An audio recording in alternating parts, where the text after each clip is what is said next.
ดีไหมล่ะเจอใครๆก็ชมไหมล่ะทิ้งติดเอายังไงดีฉันดีหรือเปล่า ยิ้ม so cute เวลาอยู่ยิ้มคุณอะไรในรักสุดจริงอยากได้เธอ อ้าวมันหลอกวะนี่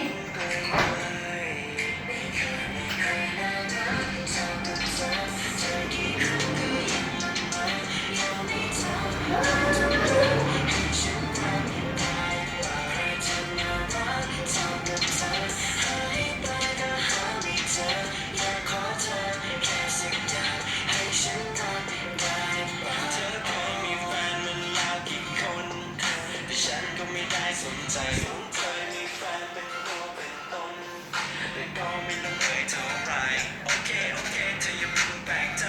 รักที่ฉันมีไม่ได้มีใจใครฉันเป็นคนที่ไม่ได้มีฤทธิ์เดชให้เธอคนนี้ให้เป็นคนพิเศษเล็กตาริดที่มีรักก็เธอนั้นถูกสเปคโดนใจ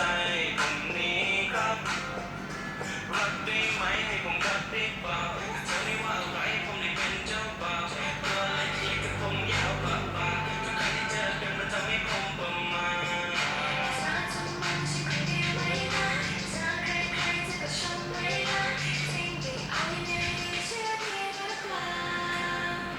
You so cute